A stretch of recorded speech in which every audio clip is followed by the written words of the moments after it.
جب صحرا کی تپتی ریت ہواؤں کے ساتھ سرگوشی کرتی ہے تو ایک چیز بڑی واضح بتاتی ہے کہ حضرت عمر رضی اللہ تعالی عنہ شجاعت، اطاعت اور قناعت کے بے مثال پیکر ہیں۔ تیر اندازی، پہلوانی اور خطابت میں آپ نے مہارت حاصل کی۔ اسی زمانے میں ہی لکھنا پڑھنا سیکھ لیا تھا۔ رواج زمانہ کے مطابق تعلیم کے بعد فکر معاش کی طرف متوجہ ہوئے اور عرب کے اہم مشغلہ تجارت کو اپنے روزگار کا سامان بنایا۔ تجارت کے سلسلے میں آپ نے دور دراز ممالک میں سفر کیے۔ اس سے آپ کو بڑے تجربات حاصل ہوئے۔ خودداری، بلند حوصلے، معاملہ فہمی اور دور اندیش نگاہی اس کا نتیجہ تھا۔ قبائل کے درمیان معمولی رنجشوں کو اپنے غیر معمولی فہم اور تدبیر سے بہت جلدی حل فرما لیا کرتے تھے۔ عمر کا 27واں سال تھا کہ ریگستان عرب میں آفتاب اسلام طلوع ہوا۔ مکے کی وادیوں سے توحید کی صدا بلند ہونے لگی۔ مشرکین عرب کے ساتھ آپ کے لیے بھی یہ آواز نامانوس تھی۔ آپ اس پر سخت برہم ہوئے، یہاں تک کہ جس کے بارے میں یہ پتا چلتا کہ وہ مسلمان ہوا ہے اس کے جانی دشمن بن جاتے۔ ان کے خاندان کی ایک کنیز مسلمان ہو گئی تھی، اس کو اتنا مارا کہ مارتے مارتے تھک جاتے۔ اس کنیز کے علاوہ بھی جس پر زور چلتا اس کو خوب مارتے پیٹتے، لیکن اسلام کا نشہ ہی ایسا تھا جو ایک بار چڑھ جاتا تو اترنے کا نام ہی نہیں لیتا تھا۔ ان تمام سختیوں سے ایک شخص کو بھی اسلام سے نہ اتار سکے۔ قریش میں سیدنا عمر فاروق رضی اللہ تعالی عنہ کی طرح ابو جہل بھی مسلمانوں کی دشمنی میں صف اول میں تھے۔ ایک دن نبی اکرم صلی اللہ علیہ وآلہ وسلم نے دعا فرمائی کہ اے اللہ، اسلام کو یا تو عمر بن خطاب یا ابو جہل کے ذریعے معزز کر دے۔ مگر یہ دولت تو ازل سے ہی سیدنا عمر فاروق رضی اللہ تعالی عنہ کی قسمت میں لکھی جا چکی تھی۔ دعا نبی کی ہو تو اثر کیسے نہیں دکھاتی۔ اسلام کا سب سے بڑا دشمن جانثار اور دوست ہو گیا۔ اللہ نے عمر فاروق کو اسلام کی نعمت سے نواز دیا۔ ان کے اسلام لانے سے ایک زلزلہ برپا ہوا۔ مشرکین ان کے گھر کے ارد گرد جمع ہو کر نعرے بازی کرنے لگے، صبا عمر، صبا عمر، عمر بے دین ہو گیا۔ لیکن کسے معلوم تھا کہ عمر فاروق نے اپنی زندگی کا مقصد جان لیا تھا۔ سیدنا عمر فاروق رضی اللہ تعالی عنہ کے اسلام لانے سے ایک نیا دور شروع ہو گیا۔ اس وقت 40 کے قریب افراد اسلام میں داخل ہو چکے تھے، لیکن وہ نہایتی بے بسی اور مجبوری کی زندگی بسر کر رہے تھے۔ اعلانیہ فرائض مذہبی ادا کرنا تو درکنار، اپنے آپ کو مسلمان ظاہر کرنا بھی خطرے سے خالی نہیں تھا۔ کعبے میں نماز پڑھنا تو ناممکن تھا۔ آپ نے مشرکین کو جمع کر کے بڑی جرأت مندی اور بہادری سے اپنے اسلام کا اعلان کیا۔ کسی میں اتنی ہمت نہیں تھی کہ آپ کے سامنے کھڑا ہوتا۔ آپ کے ماموں نے دیکھا کہ اسلام کا معاملہ تازہ ہے، کہیں مشرکین کوئی نقصان نہ پہنچا دے، چنانچہ انہوں نے اپنی امان میں رکھ لیا۔ لیکن امیر المومنین اسلام کے قبل اپنی آنکھوں سے مسلمانوں کی مظلومیت اور بے بسی دیکھ چکے تھے، اس لیے مسلمانوں کی محبت کی وجہ سے اس امان کو ٹھکرا دیا اور عام مسلمانوں کی طرح مل کر مشرکین کے مصائب کو استقامت کے ساتھ سہنے کو تیار ہو گئے، اور اعلان کیا کہ اب نماز جماعت کے ساتھ کعبہ میں ادا کی جائے گی۔ یہ پہلا موقع تھا کہ مسلمانوں نے کعبے میں نماز ادا کی۔ اس بہادری کے انعام کے طور پر دربار نبوت سے فاروق کا لقب ملا۔ مکہ میں جس طرح مسلمانوں کی تعداد بڑھتی گئی، مشرکین قریش کے بغض و عناد میں بھی ترقی ہوتی رہی۔ پہلے وہ فطری خون خواری اور جوش مذہب کی وجہ سے اذیت پہنچاتے تھے، لیکن اب انہوں نے سیاسی استحصال بھی شروع کر دیا تھا۔ مکہ میں مسلمانوں کی زندگی مشکل سے مشکل تر بنتی جا رہی تھی۔ مسلمان حضور اکرم صلی اللہ علیہ وآلہ وسلم کی اجازت سے مدینے کے ساتھ مختلف ممالک میں ہجرت کرنے لگے۔ تمام مسلمانوں نے خفیہ اور پوشیدہ ہجرت کی۔ اس کے مقابلے میں سیدنا عمر فاروق رضی اللہ تعالیٰ عنہ نے آپ صلی اللہ علیہ وسلم سے اجازت ہجرت طلب کی۔ اجازت ملنے پر جس شان و شوقت سے آپ نے ہجرت کا سفر شروع کیا وہ قابل بیان ہے۔ آپ نے گردن میں تلوار لٹکائی، تیر نکال کر ہاتھ میں رکھے، کعبہ کے پاس آئے، 7 دفعہ طواف کیا اور مقام ابراہیم پر 2 نفل ادا کیے۔ اشراف قریش کعبے کے ارد گرد چھوٹی چھوٹی جماعتوں میں بٹ کر بیٹھے ہوئے تھے۔ آپ ہر جماعت کے پاس آتے اور فرماتے کہ تمہارے چہرے خاک آلودہ ہوں، جو چاہتا ہے کہ اس کے بچے یتیم ہوں، اس کی بیوی بیوہ بنے، وہ اس وادی کے پار آ کر میرا مقابلہ کرے۔ سنو، میں مدینے ہجرت کر رہا ہوں، کون ہے مقابلے کو تیار؟ آئے میدان میں۔ للکار فاروقی کے سامنے سب کی بہادری دم توڑ گئی اور کوئی بھی مقابلے کو تیار نہ ہوا۔ اس کے بعد جماعت در جماعت ہجرت کر کے مدینے میں جمع ہونے لگے، حتیٰ کہ سرور کونین صلی اللہ علیہ وآلہ وسلم خود ہجرت کر کے مدینے نازل ہوئے۔ آپ صلی اللہ علیہ وآلہ وسلم نے مہاجرین اور انصار کے درمیان بھائی چارہ قائم کیا۔ انصار نے اس میں جان نثاری کی مثالیں قائم کر دی تھی۔ مدینے میں اب مسلمان سکون و اطمینان کے ساتھ عبادت کرنے لگے تھے کہ غزوہ بدر کا عظیم موقع پیش آیا۔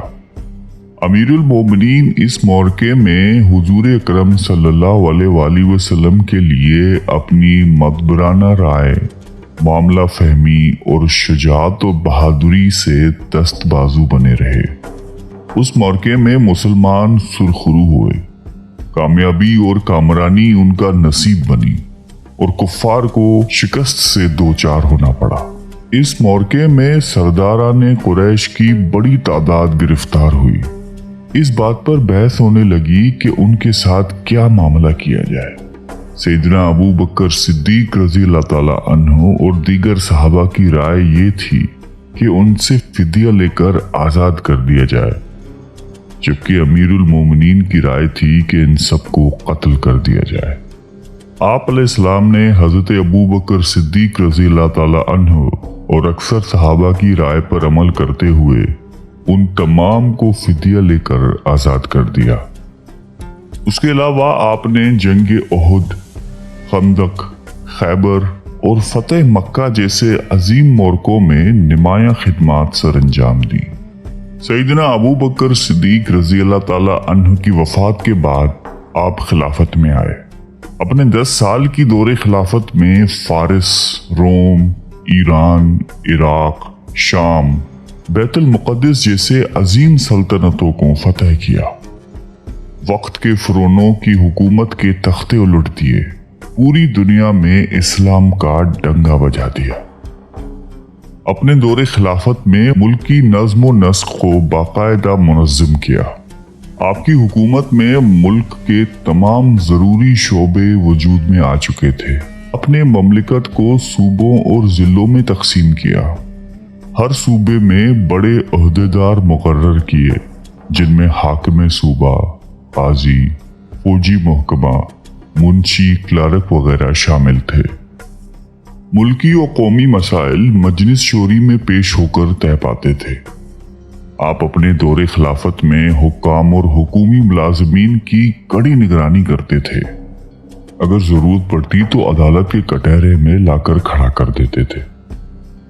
آپ نے قابل زراعت زمین کے لیے نہریں کھدوائیں، زراعت کے پیشے کو فروغ دیا، عشر و خراج کے منظم احکام جاری فرمائے، جیل خانے اور بیت المال جیسے عام شعبے ترتیب دیے، تعمیرات کو سرکاری طور پر ترقی دلوائی۔ آپ نے نئی آبادیاں قائم کی جس میں بصرہ، کوفہ اور دیگر شہر شامل ہیں۔ اشاعت اسلام کے لیے آپ کی خدمات قابل قدر ہیں۔ آپ کے اثرات پر قرآن جو اساسہ اسلام، دستور اور منشور ہے، مرتب کیا گیا۔ آپ نے اپنے دور خلافت میں اس کے درس و تدریس کو رواج دیا۔ معلمین، حفاظ اور موزنین کی تنخواہیں مقرر کی۔ اشاعت حدیث کے لیے بھی صحابہ کو مختلف ممالک کی طرف روانہ فرمایا۔ آپ نقل احادیث میں بڑی احتیاط فرماتے تھے۔ تمام ممالک میں فقیہ کرام کو مقرر کیا۔ مختلف فقہی مسائل میں صحابہ سے مشورہ کر کے ایک رائے طے کرواتے تھے۔ مسجد نبوی کو وسعت دی، نئی مساجد تعمیر کروائیں، ان کی ضروریات کا بندوبست کروایا، حرم کی توسیع کی۔ آپ کے دور خلافت کا نمایاں وصف عدل و انصاف تھا۔ شاہ و گدا، امیر و غریب، عزیز و بیگانہ، سب کے لیے ایک ہی قانون تھا۔ عدل فاروقی کا دائرہ صرف مسلمانوں تک محدود نہیں تھا، بلکہ ان کا دیوان عدل مسلمان، یہودی اور عیسائی سب کے لیے یکساں تھا۔ آپ فطرتاً ذہین اور صائب الرائے تھے۔ آپ کی رائے کے مطابق کم و بیش 20 آیتوں کا نزول ہوا، جنہیں موافقات عمر کے نام سے یاد کیا جاتا ہے۔ اسیران بدر، اذان، حرمت شراب، مقام ابراہیم کو مسلح بنانا اور ازواج مطہرات کے پردے سے متعلق آراء مشہور ہیں۔ قربت نبی علیہ السلام کی وجہ سے آپ کو احکام میں بہت مہارت تھی۔ اس کے باوجود بھی کسی مسئلے میں الجھن ہوتی تو بلا پسو پیش صحابہ سے دریافت فرما لیتے۔ قرآن مجید کی تلاوت کرتے وقت مجتہدانہ انداز سے بڑا غور فرماتے تھے۔ اس کی بدولت قرآن مجید سے دلائل دینے میں بڑی مہارت تھی۔ آپ کے اخلاق و عادات دین محمدی کی عملی تصویر تھے۔ آپ کے آئینہ اخلاق میں خلوص، دنیا کی لذتوں سے اجتناب، حفظ لساں، حق پرستی، راست گوئی، تواضع اور سادگی کا عکس نمایاں نظر آتا تھا۔ جنت کا پروانہ ملنے کے باوجود آپ کا خوف خداوندی اور خشیت الہی قابل دید تھی۔ رات بھر عبادت، ذکر و اذکار میں مشغول رہتے۔ نماز میں عموماً ان آیات کی تلاوت فرماتے جس میں خدا کی عظمت و جلال کا بیان ہو۔ ان کی آیات کی وجہ سے آپ اس قدر روتے کہ ہچکی بن جاتی۔ سیدنا عمر فاروق رضی اللہ تعالی عنہ کے دل میں حب رسول اور اتباع سنت رچی بسی ہوئی تھی۔ آپ جمال نبوت کے سچے شیدائی تھے۔ اس راہ میں جان و مال، آل و اولاد، عزیز و اقارب کی قربانی سے پیچھے نہیں ہٹتے تھے۔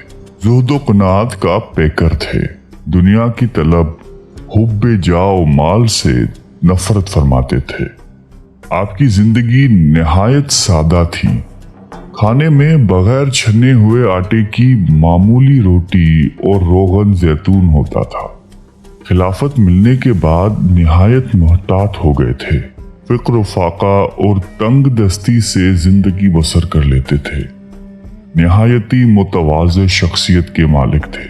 خاکساری کا یہ عالم تھا کہ کاندھوں پر مشکیزہ رکھ کر بیوہ عورتوں کے لیے پانی بھر لاتے تھے۔ بازار سے ان کو سودا وغیرہ لا کے دیتے تھے۔ آپ کی زندگی رحم دلی سے بھرپور تھی، البتہ دینی معاملات میں سختی تھی۔ آپ اپنے بچوں اور ازواج سے نہایتی محبت کرتے تھے۔ فیروز نامی ایک پارسی غلام نے آپ سے اپنے آقا کے بھاری محصول کی شکایت کی۔ شکایت بے جان تھی، اس لیے آپ نے کوئی توجہ نہ کی۔ اس پر وہ آگ بگولا ہوئے اور صبح کی نماز میں خنجر لے کر اچانک حملہ کر دیا اور مسلسل 6 وار کیے۔ زخم ایسا کاری تھا کہ آپ اس سے جان بر نہ ہو سکے۔ آخری وقت میں اہم وصیتیں کی۔ 3 دن اس کشمکش میں رہ کر محرم کی پہلی تاریخ ہفتے کے دن 24 ہجری کو